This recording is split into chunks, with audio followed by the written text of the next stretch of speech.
Crank up the volume and get ready for real-world bird hunting by listening to the Wingmen Podcast by Eastman's. Now your host, Todd Helms.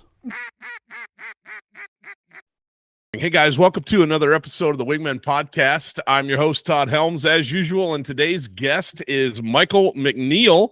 You guys might know Michael from Instagram. He's got a heck of an Instagram following and produces killer content. Dude, you are always running and gunning and knocking birds out of the sky, and I really appreciate you joining me today for a conversation. Well, hey, thanks for having me. I've done quite a few podcasts lately, and I was always actually hoping to be on this podcast someday because I listen to you guys pretty frequently myself when I'm on road trips and stuff. And I've watched your guys' work and some of the videos you guys have done. And of course, Guy Eastman, he's a legend. So I'm honored to be here for sure. Well, thank you. Those are kind words, man. But I appreciate you tuning in and enjoying the content. Hey guys, welcome to another episode of the Wingmen Podcast. And today's episode is brought to you by Cryptek. And I am personally super stoked to be partnered with Cryptek. Just a company whose ethos I just align with on so many levels. As a hunter, as a shooter, as a freedom-loving, patriotic American. The Cryptek is a veteran-owned company that was started by producing top-notch camouflage patterns that are Department of Defense approved, and man, it shows in the field. The camouflage patterns, I don't care whether we're talking Highlander or the Obscura patterns or any of the various patterns that they produce, Highlander being probably my favorite, but the Obscura transitional pattern coming in a very close second, depending on terrain, depending on what I'm looking at. Those patterns just disappear in the field. Whether I'm hunting waterfowl in river bottoms or flooded timber or marsh setting, or I'm hunting turkeys in, late spring where I need greens. There's so many options, and I did a little breakdown video / podcast on where I like what patterns when it comes to late season hunts or waterfowl hunts, even waterfowl hunts that are in more drab environments with not a lot of greens. It's mostly grays and browns and blacks. I'm going to grab that Highlander pattern almost every single time. But man, the new Skyfall pattern, which is designed for whitetail, works extremely well in our river bottoms out here hunting waterfowl in our late fall, early winter seasons. When it comes around to turkey time, which is the time of year that I'm looking at right now. Early in the season, we're still dealing with a lot of browns and drab colors. So I'm going to grab Highlander or I'm going to grab the Skyfall pattern. And as things green up, I'm going to reach for Obscura transitional. That Obscura transitional pattern, when you're dealing with any greens and darker, richer browns and tones in a color scheme, in an earlier season forest environment or marsh environment, man, it just disappears. That pattern is phenomenal and really breaks up the silhouette, the human silhouette at distance. I was hunting with Brandon Mason in Canada last fall on a combination waterfowl and black bear hunt, and he was wearing the Obscura transitional and I was wearing Highlander. And his Obscura transitional while we were hunting bears was the perfect pattern for being out there. The Highlander that I was wearing was probably a better choice for our waterfowl hides. But again, early season, I want some more greens. I'm going to pick Obscura transitional. Later in the season, I want more browns and grays and tans. I'm going to go with Highlander or even the Skyfall pattern. But some of the layers that these guys are making too, their clothing is just top notch. I really like the puffy layers. Man, the Air Ace down jacket, Air Ace down hoodie is one of my absolute favorite pieces that I've ever worn from those guys. And I got to test one years and years ago and was impressed with it. And now I get to wear it on my hunts and just love it for a wide range of activities. Another piece that I absolutely love is the Kronos fleece hoodie. That thing is, man, throw it on over just like a regular t-shirt if it's not too cold, or throw it on over a good heavy base layer like their Theos Merino base layer for colder temps, and it is awesome. I could go on and on about the layers. They make some killer pants, good vest system, great rain gear. I mean, everything that you need as a hunter, Kryptek has got you covered. And again, what really matters to me is that these guys are pro-Second Amendment, American patriots, they're veterans, and they get it. They get that just everything that we're looking at in the world today. They understand it, man. We all got to be on the same page, and I love being partnered with a team like that. They get the vision. They understand where we're headed and the things that we're trying to do, and I just couldn't be happier being partnered with Kryptek. So, hey, check them out on their website, kryptek.com. They've got a zillion great things out there, or shoot me an email at editorial@eastmans.com, and I can help you line out top picks for your next coming hunt. Check them out. Let them know what you guys think. Check out our YouTube channel for gear reviews on different Kryptek pieces. And thanks for tuning in to this week's podcast. Who is Michael McNeal? Tell us, man. I see your face all over social media all the time. Yeah. Who are you? What do you do? How'd you get here? Well, contrary to popular belief, I am not a guide. I'm just a normal guy. I have 3 different sources of income. I'm a senior account executive for a marketing firm. I have 68 clients that I handle all their advertising. I'm a commission-based salesperson, if you can't tell by the pitch here. But yeah, so I come off as a big sales guy. But anyway, so yeah, that's my real job. And then my secondary job, I own some investment properties. Now I'm doing the social media thing. And yeah, so my job gives me the opportunity to travel. I hunt about 150 days a year. Wow. I hunt 9 states and 2 Canadian provinces, and I've got some trips to New Zealand planned, Denmark. I'm going to start doing some stuff a little further out with waterfowl. I've just been blessed with it's not very often you have a career where someone else pays you. You don't have your own, where you're not, self-employed, where you can have as much time off. I'm not married. I don't have any kids, so that helps.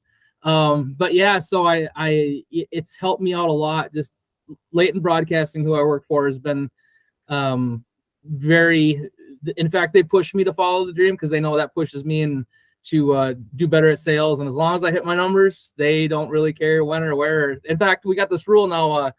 My manager always goes, well, you just tell me when you're going to be here, not when you're going to be gone, because it's easier that way.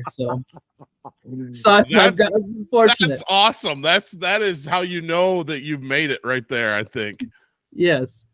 So yeah. So I mean, and a lot of things too. I get a little bit of shade thrown at me on social media, a little bit, just based on the fact that people thought I did this to get famous, and really, my mother came to me one day and she says, I was going on all these trips and these cool places, and she said that she's always wanted to go to, and I've offered to take her, but she doesn't want me to spend my money on her. That's how moms are, I suppose. But she said, maybe you should start taking some pictures and videos so family can see it, like all the cool places you get to go and the things you see. And so I did, and I started sharing them on my Facebook account. In fact, I had a huge Facebook account too, but I got hacked, lost everything. So it kind of made me salty. And I haven't really pushed Facebook because of that. I've just kind of stuck to Instagram. But anyway, so I started sharing these pictures and videos just so my mom could see them, and then family, and they could try to keep up with me when I was gone all the time. And people just started to like it, and I've met some people within the industry from Federal and some other companies, and they've kind of gave me a little nudge and helped me along the way also. And to be honest with you, marketing and advertising is what I do for a living already. So it kind of comes natural to me. I always tell people I live the dumbest life ever, because I'm from a small town in, Minnesota. I went to college in a small university. I got my degree there. I live in Grand Forks, North Dakota, or close to it. And, it's crazy how number one, the relationships I've got because of social media, but number two, just how far something can take you if you just put a little work effort into it and willing to listen and help people help you too. That you are spot on right there. Social media is such a blessing and a curse at the same time, Yes. and it's all in how you look at it. I look at, we're partnering with Federal as well. And those guys are phenomenal, and being able to use social media to help build a community like this one that's supported by companies like Federal. It's like, that's a dream, man. And if you focus on the positive things about building relationship and sharing stories, it's a great platform. If you focus on the negative, it'll drag you down real quick. Honestly, with the negative, I've just learned over my I don't know, so many years of doing this now. I just don't give a crap what anybody thinks. I just go through, I do my thing, I share my videos, I try to give some people some inspiration. If people hit me up in my DMs, I try to always answer. It may not be the day you hit me up, it might be 2 or 3 weeks later, just because I get so many. And even just so many people just asking me to pay me to take them hunting because they want to hunt with me. And it's just like, I don't plan. Being a guide is just something that I'm not interested in. Sure. I hunt with family and friends. I hunt with about 88 different people a year who are all family and friends who, so I get to go out and spend time with people that I really love and people that have supported me when I was nobody. And now I get to still, and they always said, well, if you get big on Instagram, you're never going to want to hunt with us again. I said, that's not the truth. And here we are. Like, exactly. It's just not how it is. Like, and I value relationships more than anything. So if you're good to me and you're, like if you're always good to me, I'm always going to give you twice as more than you put back in with me. So. Yeah. No, I hear you. And that's so cool. The relationship aspect of what you're talking about. It's huge. We've had an opportunity to do some hunts as well. Most of the stuff we do is local, but we've had an opportunity to go here and go there a little bit in the last couple of years. And man, the people that you meet and connect with and stay connected with via social media, that's just fun, man. On the Eastman side of things, being the editor, I go to Hunt Expo, for example, in Salt Lake and bump into all these people that I know. We know each other. We've never met each other, but we follow each other on social media, and you feel like you're connected. Yes. And that's cool, man. It makes it a community, and man, in today's world, we need that community. I tell you what. For sure. Yeah, there's so much negative out there in the world. I've had, and see, what I always try to do is if I get invited on a hunt, I always reciprocate. So I have buddies, the Fall Play guys out in New Jersey are really good. Scott Ewan and those boys are really good friends of mine. Met them on social media. Now they come and hunt with me for a week a year, and I go out and hunt with them for a week a year. The Dave Smith boys, I went out and hunted with them in Oregon last year. We're trying to get a time where they can come over here and they want to try to do some late spring snow goose hunting with me. So sorry, the dogs sees somebody walking by. A little bit of a growl. It's always cool. And then even, man, it's 18 years ago going to Canada. I've got a family up there that they won't let me buy a hotel or Airbnb or anything. That we stay right in their basement.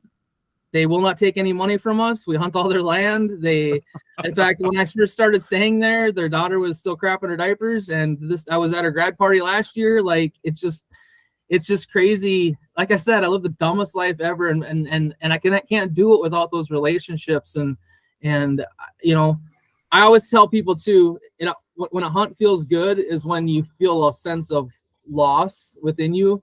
Like you feel that pit in your stomach when you pull out of the driveway and you start heading home. It's like, God damn it, I got to wait for a year to come back to this place. Like, that's how I always know it's a good hunt. Like, it's not, damn the amount of birds I shoot, damn the bands we get, whatever. Like, that's going to happen one way or the other. But really, when I feel like it's a sense of loss and I have to look forward to them coming back every year, like that's the big thing for me. I love relationships and the people I get to go see every year. That's the coolest part about hunting too, is it's such a unique way to build genuine relationships, that you have a connection with people on a level that you don't normally have, whether it's a landowner who you become close with, like you're saying, or it's an outfit or a guides or company. It's just cool, and you don't get that any other way. Well, and people don't understand that. They think, people that have a huge following or whatever, or have had some success within this, that, it's all about the birds and it's all about this and it's that. But I got to tell you, I'm going to get mine based just on the fact that I will scout more than anybody. I'll knock on more doors than anybody. I'll use the best gear. Like, I will not, I mean, sure, we have bad hunts. We have some great ones too, but like it's everything comes together when you have those relationships, just even amongst your group mates. Like, I got some buddies that come out once in the fall, once in the spring. They're guys I went to high school with. They're in the military, high up in the National Guard in Minnesota, and they come out with me every year. And it's just like we were in high school. Like, they're away from their wives, they're away from their kids, and it's like we literally pick up from the day we left off the day before with the bullshit. Like, we're just giving each other crap. Like, it's just like, that's the stuff, man, and people don't understand it, and that's why I do it. No, I couldn't agree with you more. I've got a few buddies that it's the same way. When you get together with them, my brother, sounds weird that you'd be that far apart from your brother, but I don't get to hunt with my brother at all anymore. We're adults doing our own things, doing whatever. And I got to do a hunt with him and my dad last year. Oh, awesome. And the first one that we've had since he moved to Iowa and I moved to Wyoming from Michigan. And dude, it was awesome. You talk about picking up right where you left off. He's joking. I haven't shot a shotgun in I don't know how long. I'm probably not gonna be able to hit these things. I don't think he missed a bird, and it was like exactly. And the blind banter back and forth, and it's just awesome. And when you have that connection with a big group of people, like you're saying, 80 some people that you have, what a rich life, Yeah, no, for sure. And I don't, like I said, I was, when I started doing well at my career, I had a very good, somebody sat me down and said, don't spend your money on stuff. Yeah, stuff is good. Like, if you need stuff to do what you love, get stuff, but spend your money on experiences, like, because that's the stuff that's going to last with you forever. And that's what gives you and I really took that to heart. And so it's like, and even like when I graduated college, I looked at my mom, she's like, well, now what? I walked down, she gave me a hug and had my diploma. And I'm like, Mom, I'm going to make so much money and get so much time off that I can just run around and hunt every day as much as I want. And she's like, that's a good dream to have, Michael. Well, look at me now, Mom. Look at me now. Oh, man. Manifest it, baby. Manifest it. I love it. I love it. That's awesome. So you knew that was your goal. That's what you wanted. How did it start for you? I mean, everybody's got a starting point when it comes to hunting. Where did it start for Michael McNeal? Well, for me, for hunting, I shot my first duck when I was 5. My dad in Minnesota on Lake Osakis, where I grew up, in a little 12-foot duck boat. My dad, he took me out because I was just old enough to sit and hold still long enough, or try to. And the first duck I ever shot was a decoy. And then about 8 more. I thought, Dad, I got that duck. No, you didn't get the duck. You shot one of my decoys. And we didn't have a lot of money, so whacking one of his decoys is a big deal. So, but then about 9 shots later, I did get my first hen mallard. But I mean, from when I was little, if Dad would go out bow hunting and shoot a deer, he would not go find that deer. He would drive 20 miles to come get us kids in the dark, drive us back out to the woods with Mom, and he would make us follow that blood trail and find the deer for him. So my whole family, even my mom to this day, she's 63 years old, shoots 3 deer with a bow every year. That's awesome. So for me, like, I didn't really have a chance to not have this be what it was going to be. Like, I just grew up in that type of a thing, everybody, and, my family, sorry, I don't know if you can hear that now. We got a tractor driving by, but no, I can't hear it. It's all good, dude. It's all good. Okay. Yeah. So I live in rural North Dakota now, so sometimes you get tractors going by. But I didn't really have a chance or a way that this wasn't going to be what it was. I just got so into it. I remember when I was a kid, my dad would give me a box of 20 gauge shells. We go squirrel hunting. That's what I started with. And he had one of them shell loop things for the shells. And I'd pack that thing the night before, and I'd sleep with it, and I'd wear it across me like Frito Bandito, and I'd have all of it, and I'd put the black face paint on just to go out into the woods and shoot some squirrels. I got some of the best memories too. Is like, you didn't realize you grew up poor because you thought you were so rich because your dad would take you squirrel hunting every weekend, and he'd take you to track a deer, and he'd hang deer stands up in the trees in our yard so we could practice shooting out of a tree stand when we were little. We thought we were just we thought we were just playing, and what we didn't realize is he was trying to teach us stuff, Right. Along the way. And we just thought that's just the way it was, I mean, so it's just that's kind of where it all started, is in central Minnesota. And then I had relatives that lived out in North Dakota. So for 1 week a year, Dad would take us out here to North Dakota, duck and goose hunting with some family.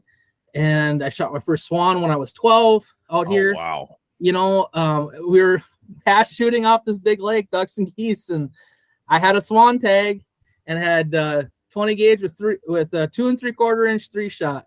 And a flock of swans were coming right at me, and they get above me, and my dad's like, shoot. He was down the way from me, and I pull up, I shot one shot, and that big old swan, I can't even, I got a picture, it's taller than I am, and so I shot my first swan, one shot, 2 3/4 inch 3-shot out of a 20 gauge. So, like I said, dumbest life ever, really. I mean, and I just got hooked on it, and I'm not gonna stop. I have already told my buddies I'm gonna die in a cornfield somewhere someday. I will, and if I do, go to the truck, go to the trailer, grab a shovel, dig a hole right where I like, roll me in, fill me over, say a prayer, and leave me there, because that's how I wanted to go. Somebody take my dog. I mean, that's how it's gonna happen. Dude, yeah. I understand what you're saying 1,000%. I'm trying to raise my kids the way that you were raised, where they're just playing and they don't even know that shooting a 410 is normal, or it's not normal, or this, just trying to instill those things. Cause I was raised very similarly to you. It was not an option. It was just what you did. Well, and all the time. Well, and if we didn't shoot deer, we didn't eat. To be honest with you, I mean, we couldn't. I mean, I grew up very poor, so I didn't realize that it was that bad until I was probably 18, 20 years old, and I really understood the concept of money and how much my parents made. I mean, if we didn't shoot deer, we didn't eat. And so, where I grew up, we always shot big deer, but it wasn't like, hey, we're going after this specific target buck. No, you got a shot at something, you put her down. So, there was no sitting and waiting for the whatever name you want to give your deer. I know a lot of guys, the deer guys are always weird to me, man. I don't want to throw any shade at anybody, but I mean, you guys naming your deer is kind of weird, but I don't name my snow geese. So, but that'd be a lot of names. That'd be a lot of names. I mean, you'd have to have a book just with names, This is Bill. This is Ben. This is Betty. This is, But anyway, it's just, So, I mean, I grew up that way, and it was just, that's kind of how it all started. And then later in life, when, I started off with, when I started at my job, I made $1,200 a month, and I got 2 weeks of vacation, and that's where it started. And now it's to the point where it's just whole different ball game. And now I can just go have fun and chase my dream and see all the things and do all the things. And, looking forward, I'm going to launch my YouTube channel here starting in August. I've spent the money on a really big camera. I spent 15 days recording this fall. I had a full camera guy. We're going to do some more videoing this fall, get some full length stuff. And I think the next step is going to be YouTube. Beginning of August here, we're going to start doing some full length 26 to 36 minutes long. I'm going to probably do some of the stuff. I've got some footage now, even that I'm trying to fit it all into one episode and I can't. So I'm going to have to do probably part 1 and part 2 of an episode. So that's kind of the plan. That's the next thing. Cool. That's so cool. And it all starts with that desire to kind of tell a story. I say the same thing when we started Wingmen. I wanted to, I'm an educator by trade, and I wanted to not just teach people, but I wanted people to enjoy and get some entertainment out of it. And the Eastman's business mission statement is to entertain and educate at the same time. Mm-hmm. And I love doing that. That's so much fun to kind of take people along. And my mother-in-law in Iowa, did you drop the new video yet? Send me the link, hon. Send me the link. I want to watch the link. So I'm always texting her the links to the latest video, and she goes on and watches them. And it's a way for folks to get out, to do stuff. I mean, I'm a consumer of YouTube content as well. I get on there, I want to watch elk hunts, and I want to watch what you're doing. You know, I love watching your snow goose stuff because it's like we've filmed one snow goose hunt, and I wasn't on it.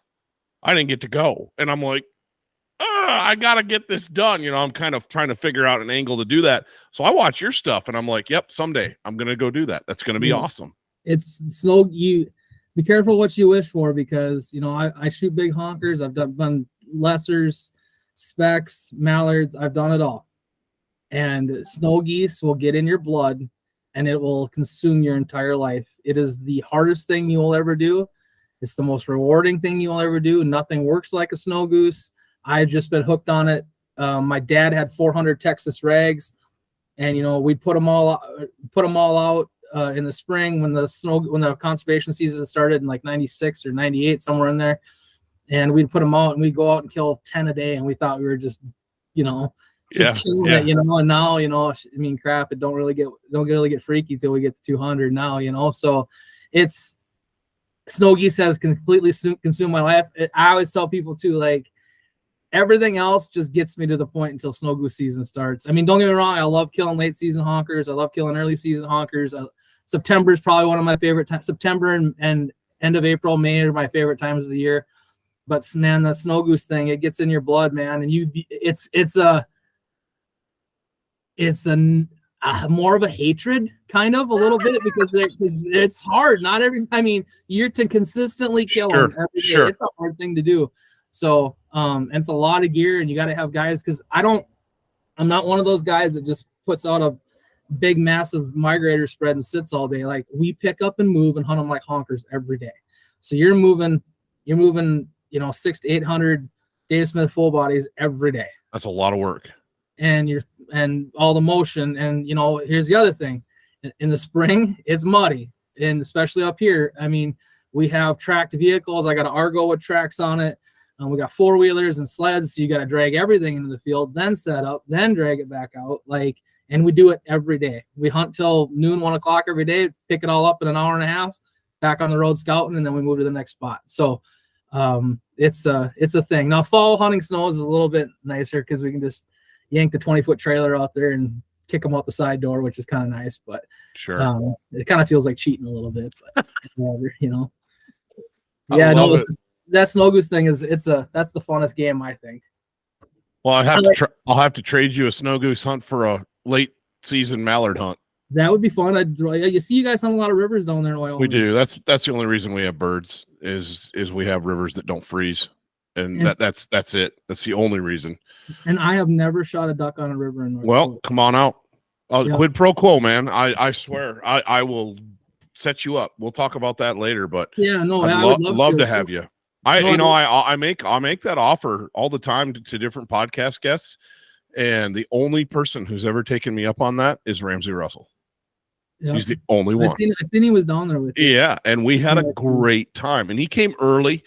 He came in like November, and I was like, geez, we don't have a lot of birds, man. But it worked out. We had a great time. He's a great dude. Had a good time with him. But yeah, seriously, if that's something you want to do, let's talk. No, let's get we'll figure it out. Let's get you on the snow goose. I always I've done, what am I up to now? Like 8 or 9 podcasts. I think this will be the 9th. And I've offered 2, and nobody's ever taken me up on it. So, yeah. And people's lives are busy. You know, that's one of the beautiful things about the waterfowl game out here in the West is all the rest of my hunting is done. My big game hunting is in the fall. And I have buddies from Michigan who are like, we're going to come out in October and hunt ducks. And I'm like, no, you're not. I'll be in elk camp, you know, chasing mule deer, doing other things. Yeah. And it's funny how it's a complete role reversal from the Midwest, where we hunted all of our geese early and ducks were pretty early. And by Halloween in the UP, we didn't have anything left because everything was frozen.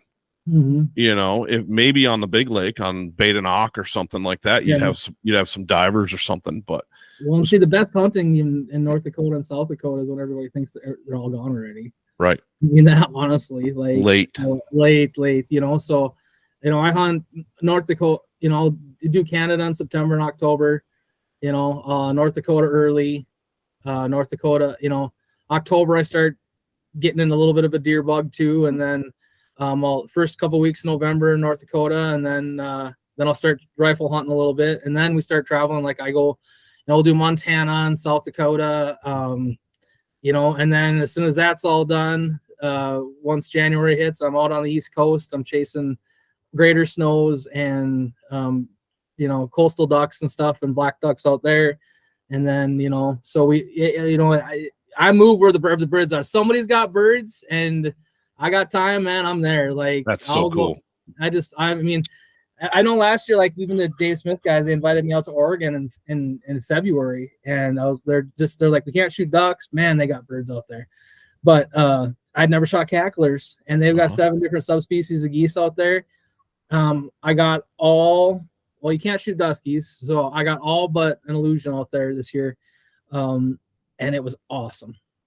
It was awesome. In fact, out there to get a license, you got to take a test. Yeah, you got to be able to identify birds. Yeah, so 88%. I didn't even cheat. Nice. So, nice. So we went out there and hunted with those guys. It was pretty. Those guys just got it figured out on them cacklers, man. And they are some squawky little bastards. They can just all nonstop. Those guys, you almost need an oxygen tank when you're calling at them, sitting next to you. But that, like I said, dumbest life ever. Just if someone's got birds, man, it's especially later in the year. Like anything I can do to extend my season.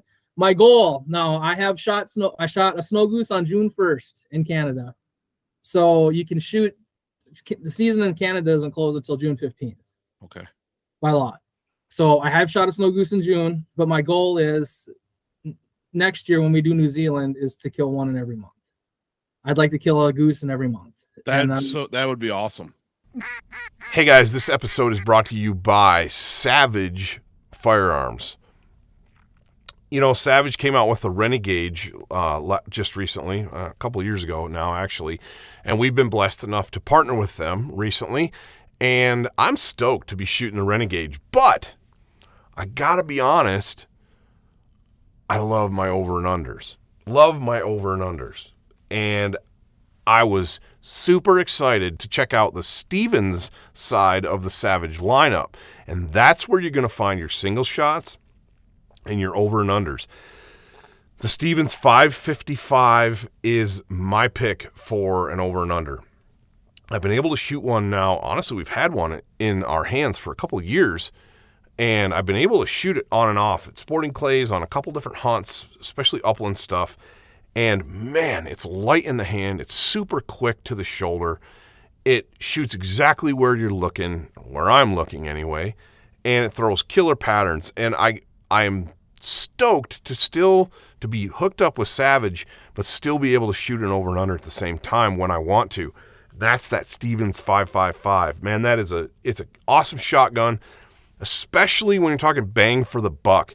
Guys, I can't tell you how much gun you're getting for really smoking price on those. I can't remember off the top of my head what the exact MSRP is on those, but you're going to find, obviously, MSRP is one thing. You're going to find them for different prices at different retailers.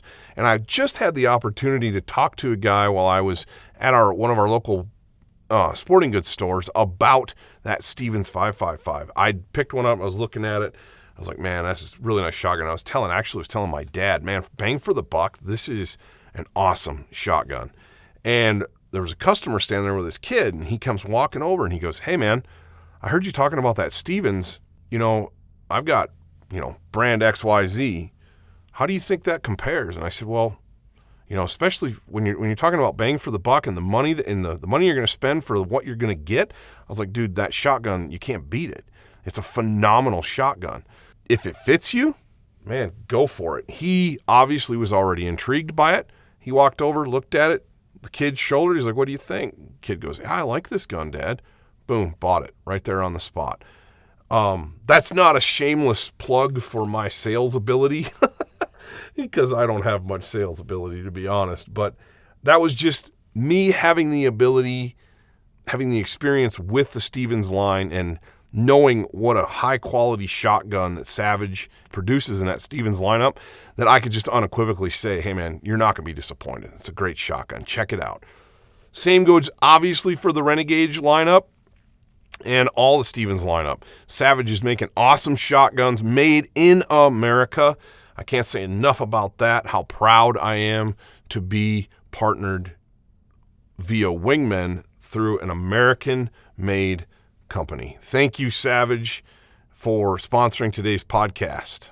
And if you get a chance, guys, make sure you're checking out both the Savage Renegade and this full line of Stevens shotguns as well. You're not going to be disappointed. I want to kill it because we can start in North Dakota August 15th, and so our season's coming up here very, very shortly. Yep. So like I'd love to kill a goose in every month. That's one of the bucket list things I want to check off. That's wild. August 15th, because I remember growing up, the very first, I guess, non-migratory early goose season is what we had was in Michigan, started September 1st. Yeah, and it's still September 1st. You know, and they play with the season a little bit, but man, you guys, holy smokes, August 15th. That would be cool. It is. It's warm, but it's not, you know, we don't get too warm here, but there's not a lot of birds flying then. If you can find 60, 70 birds, I mean, you'll go by routes and there'll be 200-300 birds on it, and only 50, 60, 70 you'll get off during the day. Yeah, exactly. You know, so I mean, you're hunting small feeds. I mean, a good feed opening weekend in August is 50, 60 birds. So it's a little bit different game. You know, the geese don't want to decoy because honestly, the last 2 weeks of August are the hardest decoy honkers you're going to have all year. No kidding. I would have thought it'd be the opposite. No, because the babies are still on the roost because they can't fly. So they're so used to being territorial with each other and being in those little family groups that you got to set up your decoys completely different, and it's frustrating. And they'll land. They will land. It'll drive you bonkers. In fact, I've trained my dog to actually go out and swing around them and bump them back into us because they will shortstop you all freaking day, and they don't want to be around big pockets of birds. That's interesting. That makes sense.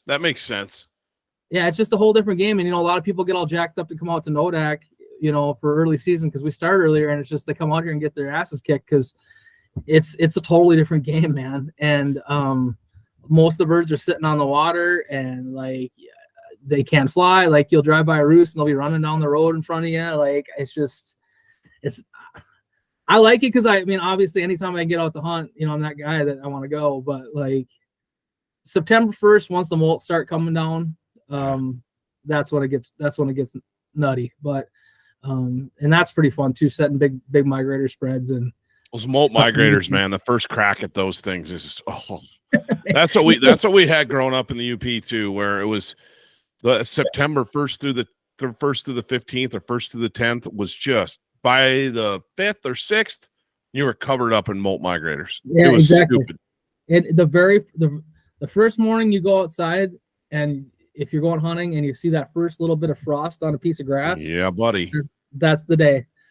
Dump the trailer because they're going to be coming, and you see them, they are so freaking high up in the air, and you think there is no way that honker's going to come in here. And the notes that we're blowing on the goose call and the moment we're waving the flags, like nothing about it's natural, nothing about it's goosey.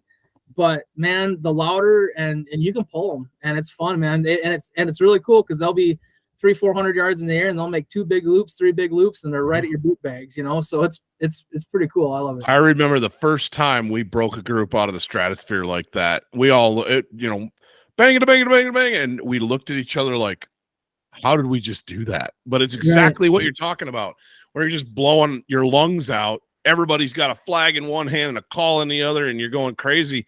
And pretty soon that big V starts to break up, and then the circle starts, and they like you said, so vertical. It's not like it's like they're on a staircase, man. They're just dropping straight down. There ain't nothing like it, man. No, it's so cool. That's close to, I mean, snow geese, I have pulled cranes migrating in my crane spread, and they do it kind of goofy like that. Cranes get up vertical, but they kind of go like this. A mini circle all the way down.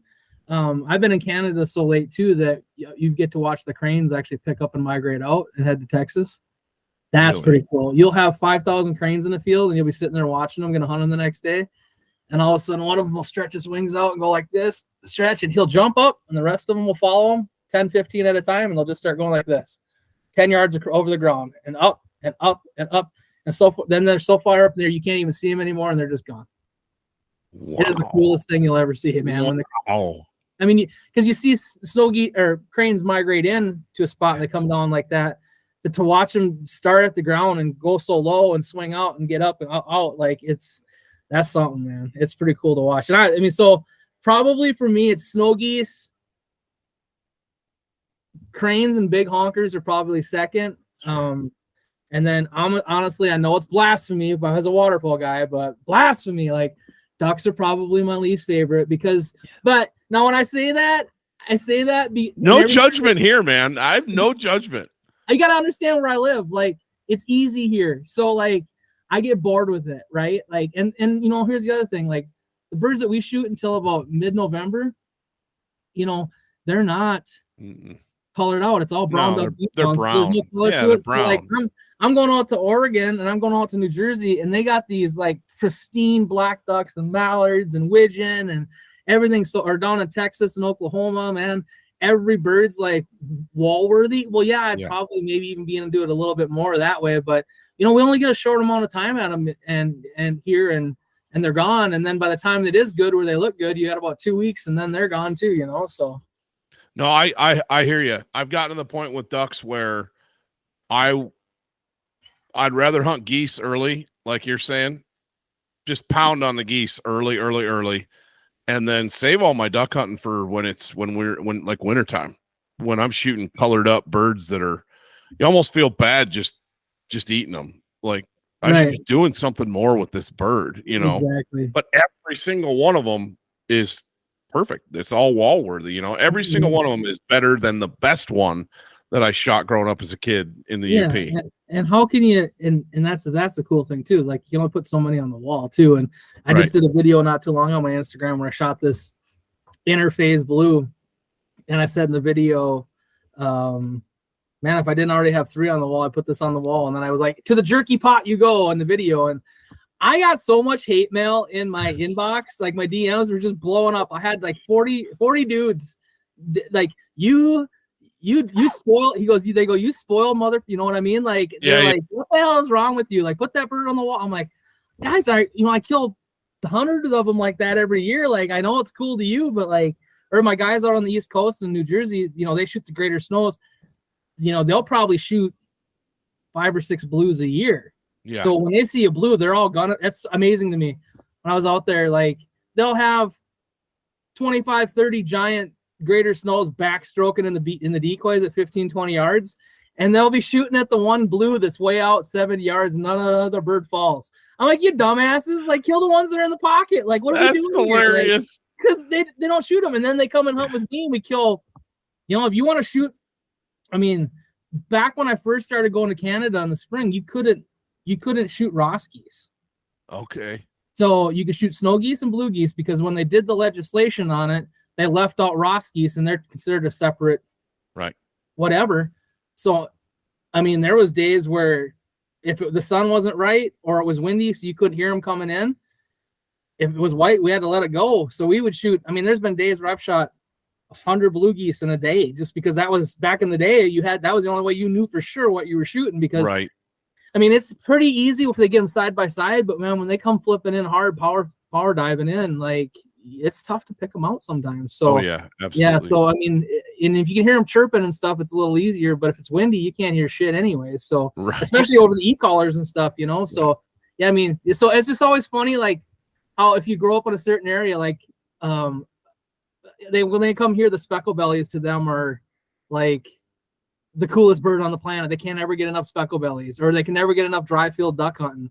You know, well, I mean, the only time I ever put my waders on is when I'm out of state. I never hunt water. So, you know, like, but it's just always cool. Like, you come from different areas, you hunt certain ways.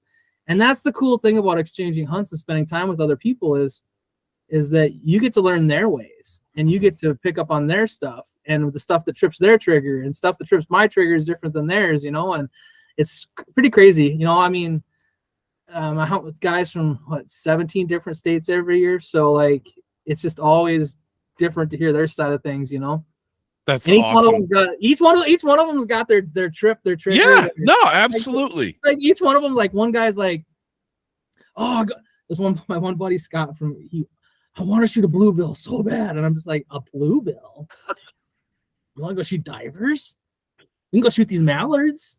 No, I want to shoot the best duck on the planet. I got to get a bluebill. I'm like, I am not taking one of my days where you're here to go sit on a point and shoot some scuzzy divers. Like, it's just not going to happen. So, like, scuzzy divers. Oh, man. Oh, I get you. I hear you, man. That's the way I feel about goldeneyes. That's the way I feel about common goldeneyes out here. Right.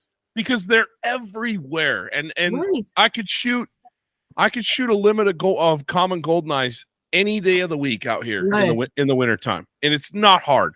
You put out a line of black and white, anything in the water. It could be milk jugs, bleach jugs. It doesn't matter. They're going to land on them. But you get guys from like down south or the southern guys especially, and they're like, dude, you have goldeneyes? And they want one for the wall so bad. And I'm like, well, yeah, it's not hard. And so we go out and they're just blazing at these goldeneyes, you know. And I'm that way with a Barrows goldeneye. Yeah. You know, I don't see a ton of those where I am. They're around, but there's enough they're just enough of a Pacific flyway bird that I don't see a ton of them. Kind of like pintails, same thing. Don't see a ton. There's some around. We shoot so many pintails, like we'll never limit a pintails before anything here. Like, and some places it's funny how that goes. Isn't and it? Everybody's got their thing, but we're all like a community at the same time. I love it. You got your I just bust their ass. Like, look, it's blowing 20 miles an hour out of the north. It's 30 degrees. We're not going to go sit on that point and shoot bluebills this morning because you will be miserable and you will hate me. So just trust me on this. So finally, we found some at a farmer that actually there's some bluebills that were pushed up against shore, and we got to sneak in and they got to each get one for the wall. But I was like, it's crazy to me.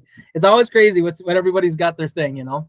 Oh, absolutely. You know, I had a hunt last year. In fact, I just posted a picture of it on my YouTube community this morning. Buddy of mine called, and then it was stale. Our birds were stale. We hadn't had any weather in a while, and it was kind of like, And I was letting the spots that I had kind of rest because I'd shot them pretty heavy. And he calls me on like Friday afternoon. He's like, "What are you doing tomorrow?"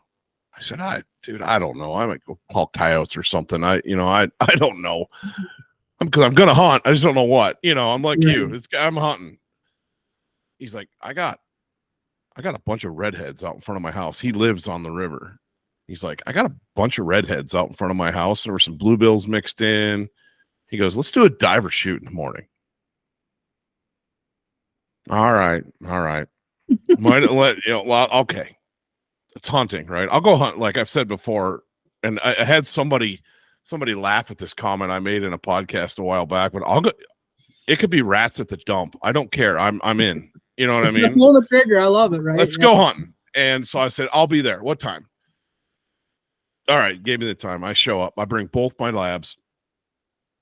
We set out a string, put some puddle duck decoys around, scatter those in there. And it's as soon as shooting light, you can hear and they're right in the decoys. Boom, boom, boom, boom, boom. It's good. It's great work for my young dog. Like, okay, perfect. We shot, I don't know. I think we had four ducks a piece, 4 goldeneyes, big Drake goldeneyes a piece. Mallard comes swinging in, bang, killed him. Another one comes floating in, flushed him, bang, killed him. Now we need 2 ducks to finish out, and here come the redheads. And we each shot 2 gorgeous winter plumage Drake redheads to finish it out. Yeah. We got done. And I looked at him, I was like, dude, that was probably one of the most fun hunts that I've done in a long time. Right, exactly. We didn't film it. I took some pictures, but it was kind of like, it's just a diver hunt. I I think we're going to plan on doing that at least once every year. Yeah. We'll get the kiddos involved, and it was a fun because it was something different than what we usually do. Right. Because like you said, you can get bored pretty fast of doing the same thing over and over and over and over again. You throw in some variety, and it could be right in your backyard. If you go looking for something different, right, mix it up. Exactly. Well, that's a cool thing, out here, one day we'll be hunting snow geese, next day we'll be hunting field ducks, next day we'll be hunting giants, next day we could be hunting lessers, one day we'll be hunting cranes, every day.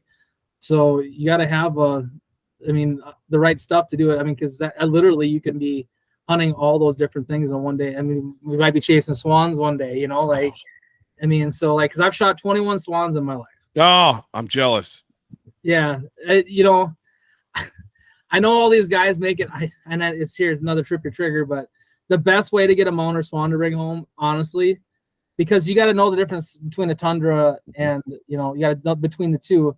So you want to go with somebody that's done it. But the best way, if you truly want to get a wall mounter, is to sneak down to a pond. We 5, 6, 8 of them on a pond.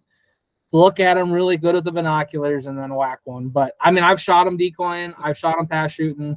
I've shot them in a snow goose rig. I've had them come decoy right into the snow goose decoys and shot my swan that way.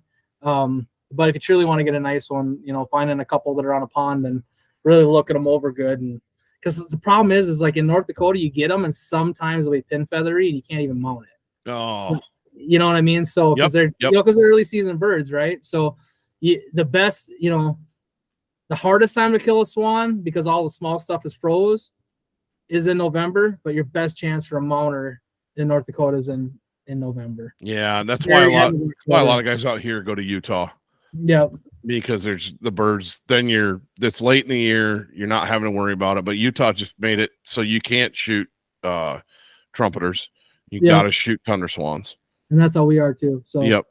And so you've got to know. So much of that bird identification.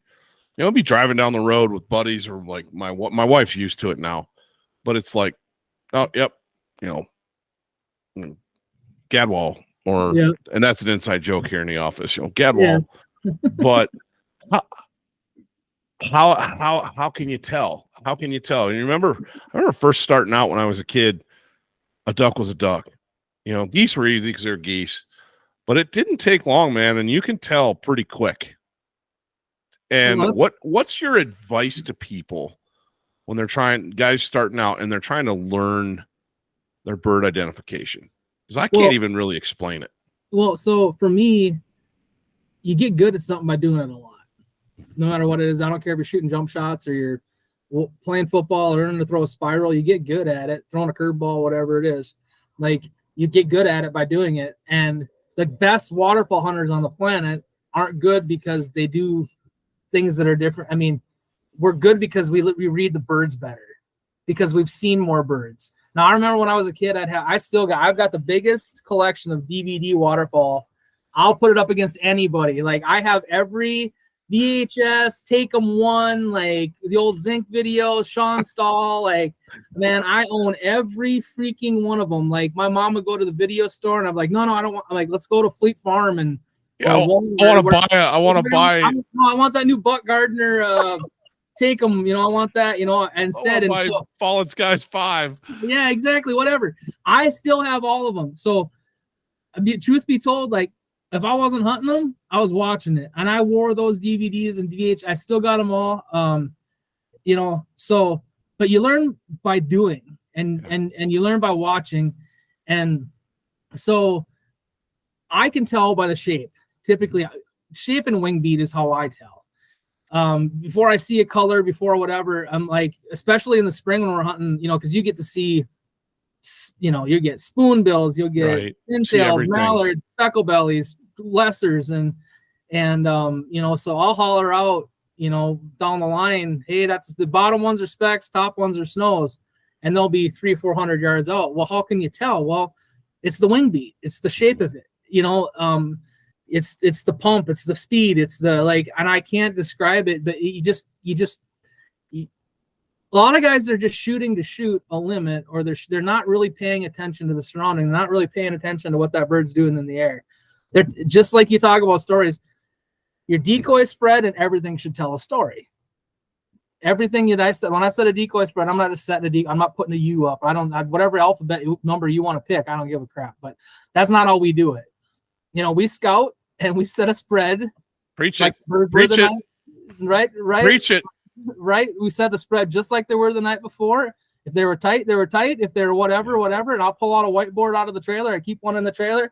This, and this. And then if someone sets it wrong, I'm like, no, you dumbass, move it over here. That don't even look like it was last night. What were you drinking beer? Like you're sitting in the, you weren't even paying attention, So like the best guys are the best guys because they can read the birds, and not just in the air, but on the ground, how they're feeding. If they're getting to an edge, they almost got that sucker. How many times you said it went to a field, there was 500-600 honkers in it the night before for 3 days, and then you get there the next day and you're like, well, they didn't come back.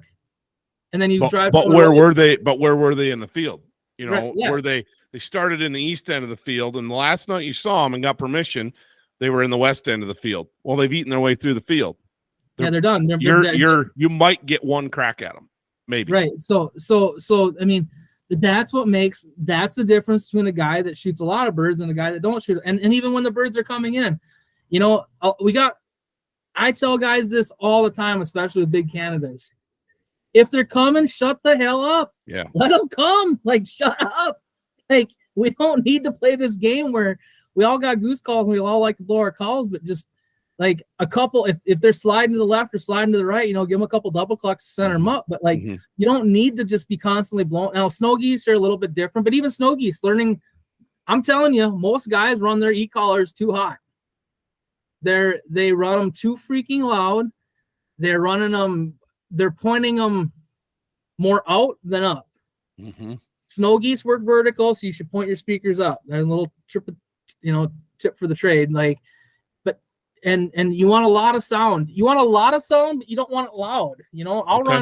I got 5 or 6 different speaker units for so that I can run them lower, but it sounds. It sounds like it's a full spread of decoys. Sure. So but that's the thing. So to your question, yeah, I mean, it starts the night before, but really I'll sit and there's nothing better I like to do than take a gal on a date even, or just go out with my buddies and we'll sit and watch them. Like, do we know he's like, well, my buddies will be like, well, how long have they been in here? I'm like, 4 or 5 days. Well, they're going to be here tomorrow. I'm like, yeah, I know, but what else we got to do? Let's just sit here and watch them, and you pick up on things and you look at things and you don't, and you hear sounds and you do, and what else would you rather do but sit out in the middle of North Dakota and watch a flock of honkers feed in the field? I mean, shit, to me, that's heaven, Yeah, it's like kindred spirits here, dude. I tell you what, that's no, I'm 100% with you. I remember talking about videos, the old Duck Commander videos, man. I had them on VHS because that was, I'm going to date myself, but that was before DVDs were in existence. I have a ton of VHSs too. Oh man. And I watched those things religiously. And one of the things I heard Phil Robertson say way back is, you want to be a good duck caller, go listen to ducks. Go try to sound like a duck. And the same thing applies to geese. You watch those birds and listen to those birds, and pretty soon you get the lingo figured out. You hear what they're doing. I'm with you. So much of what we do out here is late, and the birds have been shot at all the way down. They drift back and forth between Montana and Wyoming, and they're getting shot at all the time. And the more realistic story that you can portray to fool those birds, the more success you're going to have. Exactly. It can be no calling some days. Some days you got to call at them. Some days you just, honestly, on the river, I have seen the birds hunt the call where there's not a bird in the sky. And every now and then I'll just blind call, and I'll just throw out just a hail call. Couple minutes later, right in the decoys. Sploosh. Yeah. And it's like that bird was somewhere on the river and heard that, got up and went and found it. Right. They can pinpoint sound, and geese don't do that. I haven't seen geese do that, but man, mallards do that. Holy smokes. Sure. They want to be with other ducks most of the time. Right.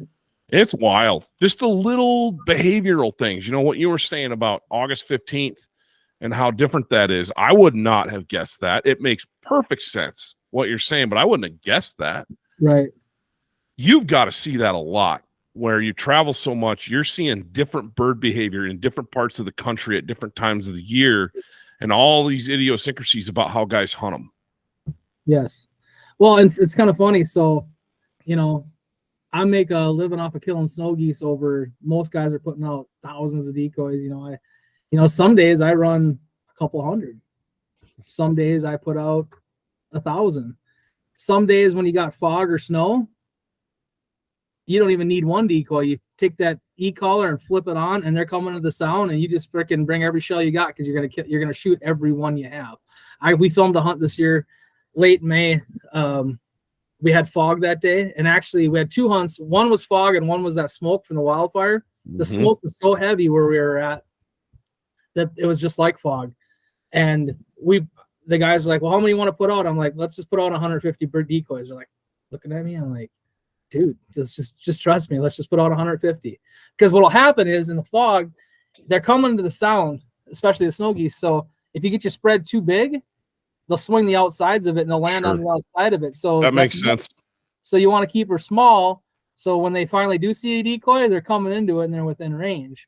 So, because the worst thing so like if people always think sunshine and wind for snows, but man, I'll take rain, snow, fog, like some of my very best shoots. I mean, that day we shot 140 snow geese in about 35 minutes.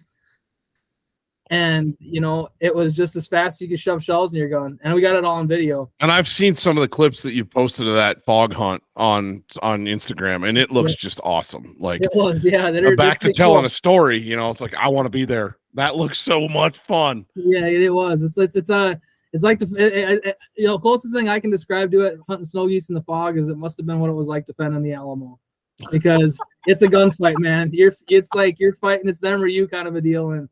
And the hardest thing is, you know, like I said, they can go left or right on you. And this is what I've also learned. Hunting for footage is way different than hunting for. Yeah, buddy. And people don't understand this. Like, yeah, buddy. You throw a camera in the mix. You guys don't understand how fast we could limit out a lot of days. But I won't call them unless they're perfect, or at least close to perfect, where I know I can get 6, 8 of them falling. So like, that's been a whole different world to me. And the guys will just get on me like, "Oh man, we could kill them." I know, but they're not ready for the camera, guys. "Oh, come on, man." I was like, "Well, yeah, I got to get them at least close where the guy can get them, you know?" Yeah, so, exactly. Well, and you got to understand too, when I first started this thing up until this year, that Instagram stuff has all been done with this. Right. I have been calling, flagging, running the dog, shooting, and moving this camera on a still tripod to get the footage. So all the stuff up until this year has all been done with an iPhone, a stationary iPhone. That's incredible. And it's a ton of work when you're doing all those things. You're the caller, you're the shot caller, you're handling the dog, it's a ton of stuff. It's crazy. I know what you mean though. We have so many duck hunts, especially, that legal shooting light will come and you're covered up. I mean, how many waterfowlers out there have had that happen? The 30 minutes before light, you got birds everywhere. Right. Shooting light hits and they're gone. Well, a lot of times, especially when it's cold, those birds are still around and they're bombing into the decoys at first gray light, legal light. It's legal and you can shoot. You can tell drakes from hens, but there's not enough light for the camera to pick it up, especially when they drop out of the sky below the trees and they're in the hole. You can't see them. And so you just see barrel flashes and water splashing, and you're like, okay. And having to learn to hold off for 30 more minutes. And I've gotten to the point where I just tell the crew, I'm like, just enjoy the show. Sit back, eat your breakfast burrito, drink your coffee, because it's going to get hot and heavy here in a minute. You're not going to have a chance to. Right. And enjoy the show, because, man, we wait all year for this.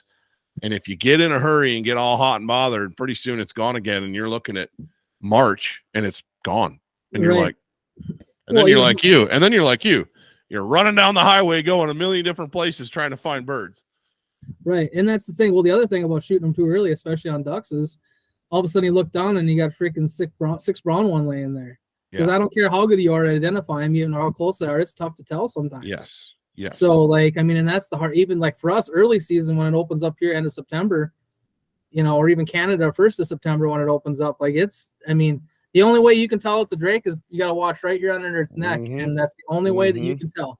So, and I'm not one of these mallard purist guys where you can't shoot a hen, or my old saying is they banned hens too. So whatever, but like, so, I'm not a purist, but on the other side of it, when you got, especially we're hunting these big wheat fields and cornfields that have 3,000 to 5,000 mallards swinging them. Like, you look, guys, we're going to shoot our ducks today. It's just a matter of how fast. So let's enjoy it. Let's just shoot the green ones. Let's get a nice picture. And, but most guys don't have the patience or haven't had. Now, my guys have been doing it for a long time with me. So, but if you bring someone new into the mix that hasn't had that, and they're seeing, we got ducks landing all over in front of us, and, there may be 6 hens in this group and only 1 drake, but you look behind it, there's more drakes, and they're backstroking over the mojos right in front of you, and they just, why are we shooting them? Why don't we, like, come on, look, because I always tell too, there's a evolution of a hunter. Yes. You go from when you're a kid, you're learning, to then you have some success, to then and then at the end, it's just like, man, who's got it better than me? Nobody. And then you just relax it, and sometimes shooting. Now, don't get me wrong. I like to shoot shells like you wouldn't believe. I saw the Instagram post of your Shields haul the other day. You see the 9,000 rounds we picked up? Love it. All that federal blue box. I'm just sitting there waiting to be burned up, dude. I love it. Yeah, so I do about 25 cases a year. Nice. Is what I go through. All 3-inch double BBs, I shoot it for everything. Yep. I do get some of that good TSS stuff if I'm going out brant hunting out east, or I know like I was talking to Brad when I was going out down to Oregon, and they can only shoot 3 geese. Well, and actually now in New Jersey we can only shoot 1 honker each. That was the limit. So like, no, but the cool thing is they ban the crap out of everything. Yeah, you shoot a lot of bans out there. Yeah, but now they raised it to 3 this year. But I was talking to Brad, and I stayed at his house and everything, and he's like, well, how much ammo should I bring when I come on the plane? And he goes, I don't know, 10, 12 shells a day. And I was like, 10, 12 shells a day? Really? Because where I'm at, it's all volume. Our early season's 15 birds. Our regular season's 8 birds for honkers.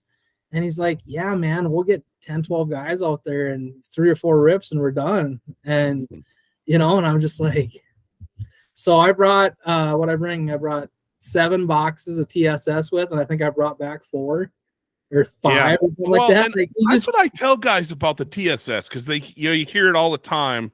Oh, it's so expensive. It's so expensive. Yes, but if you're going to go on a hunt like that, or a brant hunt, or you're going where you need to kill those birds, just, whatever, and you're not going to shoot a ton of ammo, man, it's worth it, because you're going to shoot one time. And that bird's going to be smoked, stone dead.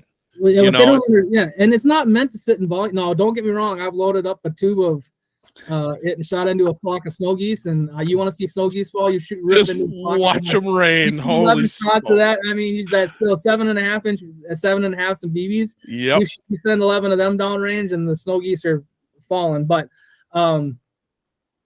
it's made for. I'm going to a spot to shoot a specific bird. Right. Your trophy. There, I know guys talk about deer and antelope and elk, like there's trophy hunters all over. Waterfowl game, once you get to this level where you're going, and the only thing that I can do that gets something new for me every year is to go somewhere else. Sure. And typically when I go somewhere else, I'm looking for a specific bird. Right. I haven't got my cinnamon teal or a whistling duck. Well, you may only get 1 or 2 wall-worthy birds, and it might be 40, 50 yards when they go by. Mm-hmm. And that's your shot. We don't get me wrong. We all like to have them backstroke. Oh, 100%. 100%, dude. You're going on one of them shoots where you're only going to see 1 or 2 that are truly wall-worthy, and they might have to poke at them 50, 60 yards. And that's why, I bring the TSS with, once I get my wall hanger, typically I put it away, except for like on the ocean, because, man, those things. Oh, it's different out there. Yeah, it's different. It's different. It was the Great Lakes were the same way. Hunting on the Great Lakes, those big diving ducks and it was the same way. Long tails are the worst. Those freaking man, you can't kill them. Diving motherfucker. No, you can't kill them. Yeah, You can't exactly. kill 'em. It was funny when my brother showed up last year, and I handed him, I think 4 boxes of PSS 3x9s, and I said, just shoot these. And he looked at me. He's like, "That's it?" I was like, "Dude, it'll come back. You know, I know you haven't shot a shotgun much in the last 10, 15 years, but I believe in you." Well, he picked up right where he left off. He didn't miss hardly anything. I think he shot 3 boxes of that TSS, but when it really mattered, he had it in the gun. He came. Oh, I got to tell this story because you guys shoot a ton of pintails. We didn't in Michigan either. Never saw them. Never had a chance to. I didn't kill my first pintail, my first Drake colored up pintail until I moved to Wyoming, and it was like 2 years ago. Oh, wow. It was a cornfield, That's and he's crazy. on the wall. He is on the wall. That's crazy. Yeah, dude. It's just, again, It's where you live. It's where you live, it's right? where you live. And so he comes out and he's like, "I'm coming out there," and he brought his family. We had a good time, but he goes, "I want to shoot a Drake pintail." You know, he's seen the video where I kill that one in a cornfield, and that one was a poke. It was like 60 yards, maybe further. TSS smoked it, you know. And he's like, "I'm coming out to shoot a Drake pintail." And I'm thinking, dude, we get like 1 or 2 cracks at those things a year. Like, all right, well, we'll see. We go and scout this spot, and there's, 5,000 mallards sitting on the ice, chilling out. And I look, and there's a white bird right in the middle. You know, I'm looking through I'm looking through my Leupold binos, like, there's your Drake pinner right there, buddy. Might as well just had a bullseye tattooed on his ass. He did too. And I said, they're only about 100 yards from my blind. I said, you'll probably have a crack at that bird in the morning, but you're going to have your head on a swivel because there's going to be birds flying all over the place. So we let the show happen at daylight, getting some footage, you know, and it's light enough where you can really tell what's going on. And a single Drake mallard comes in the decoys, and that's kind of my rule in those spots. Singles or doubles, let the big groups go. That way we don't mess up the birds. And my dad drops this mallard. Dog goes out, gets it. We're kind of talking, and I hear boom, and I'm out of the blind getting this mallard from my duck, and I hear boom. They're yelling and screaming. The cameraman's screaming. My brother's screaming. And I'm thinking, no way. And he shot that Drake pintail. He picked it out of a group of about 15 mallards. And it was one of those things where it was up there. You know, it was in range, but it was up there. It was a stretch of a shot. And he smoked that bird. And I think the TSS loads helped make that possible because it was a shot he knew he could take. Bam, and he killed the bird. It wasn't crippled. We had to chase it downriver because it was so high it fell a long ways, but it was dead. And he got his duck. You know, if he'd have been shooting regular steel, would he have killed that bird? Maybe, but definitely with the TSS, not a doubt. And that's what it's designed for. It's not, and like they think that guys like, I mean, even me, like even to this day, like they'll send me some of it, and like. It don't cost me anything, and I still think, oh my god, it's $5 a squeeze. To this day, I'm the same way. I'm like, holy shit, this thing's $5 a squeeze. Like, what am I doing? Like, you know, they send me a couple cases of it, and I save it, and I'm like, oh my god, I just shot. You know, like we were out there one time in New Jersey, and we had this big, and I put that up. It's actually pinned to my story if you go check it out. We had about 2,000 brant just eat shit right in the decoys, and I ripped off 3 TSSs on that time, and man, they freaking, you know, we got them, and I think we dropped, I don't know, I think we dropped probably 9 or 10 out of the one volley, and my god, I looked at the ground, I seen the 3 leads on there, like that was like the quickest $15 I ever spent, like bang bang bang, but it was worth every penny. But you still think to yourself, you know, like you still think. No, I get it, dude. I get it because it's that mentality we were raised with. You know, I'd work my butt off all summer long to buy a box of shells, right, or a couple. You know, or man, if my dad was feeling really generous, he'd surprise me with a box of Federal. You know, and it was steel back then, of course. Here's your 3-inch twos. Don't burn them all up in one place, and it's like. And now I was like, you burn through a box in the morning on some shoots, and you're like, you don't even think twice about it. You know what I mean? Plan, like you come snow goose hunting with me. I always tell guys, you don't come out if we're in the U.S. You don't come out if you come out to the field with less than a case of shells, you're an idiot. If we're up in Canada, 4 to 5 boxes a day. Mm-hmm. That's what you're going to shoot. Mm-hmm. So, and that's with 3 shells. I mean, you start screwing that extension on there, and she gets a little squirrely, but just get Western pretty quick. Well, and here's the thing, because I'll have 2 Benellis landing right next to me, and I'll get them both off before everybody else is done. So, like, just you guys, there's a video coming out. You guys are gonna see it where we had a big flock of snows, probably 2,000-3,000 of them this spring down in South Dakota, and at the very end, they all come in at once, and you'll see the camera guy over my right shoulder, and I grabbed both Black Eagle 3s, and I had them both on one shoulders where they were balling up, and I was giving her like this, and there's 8 other guys going too, but we rained out like 92 out of 1 volley or something. Oh my gosh! And it was like, you'll see it. I got it on video. You'll see me. I had both guns tipped up in the A-frame with me, and because a lot of times snow geese will spin back in, so I'll grab a second gun, but I come up and I'm just going like, and I just came to me. I was like, man, screw it. They're all balled up anyways. I ain't picking a bird anyway. So you're just shooting into them. Yeah, exactly. It was awesome. It was so much fun. I love it. I can't wait to see that one. That's gonna be sweet. Check out the YouTube. Dude, that's gonna be the first episode I release on YouTube. So okay, cool. Yeah, I've got I'm looking at your Facebook page, and your YouTube channel link is under your intro on your Facebook page. Yeah. And you'll have links in your bio for Instagram. Yep. And so I did a few YouTube videos a few years ago. I realized that with my iPhone, I couldn't do it right. Right. It's tough. So it's tough. So I decided to wait until I could do the camera thing and get somebody to full time to do it for me. And I'm to that point now. So now I'm going to really start pushing it hard. And I've got 13 snow goose hunts in the hopper, and we're going to start recording early goose season stuff right away. I'm going to try to, my goal is to have 2 videos a month. Yeah. That's awesome. First and the 15th every month, just put them on there. And, that's kind of the goal. That's cool, man. Good for you. Good for you.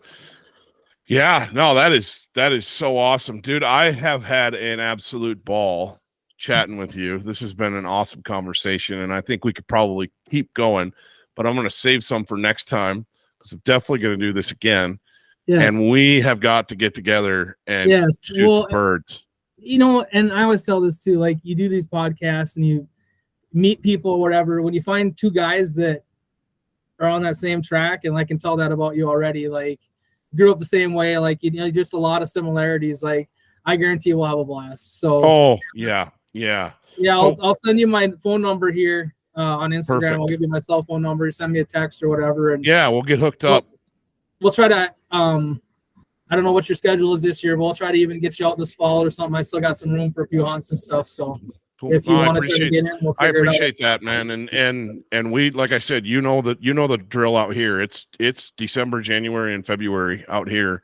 December, January for ducks, and then late honkers. We're pretty much February, but you're welcome anytime. I'd love to have you. Yeah, January, February is good because we got, like last year, January 3rd, we had 5 feet of snow up there. So exactly. Get the hell out of the Great White North and come down here and shoot some birds with me. That would be. I've never hunted Wyoming. Yeah, well, let's do it. Let's absolutely do it. Well, threaten me with a good time. Yep. I love it, dude. I love it. Well, hey, thanks for coming on. I appreciate it. And I know the answer to this question, but I gotta ask it anyway. If you could only do one bird one way, what's it gonna be? Snow geese. How? Snow geese. Man.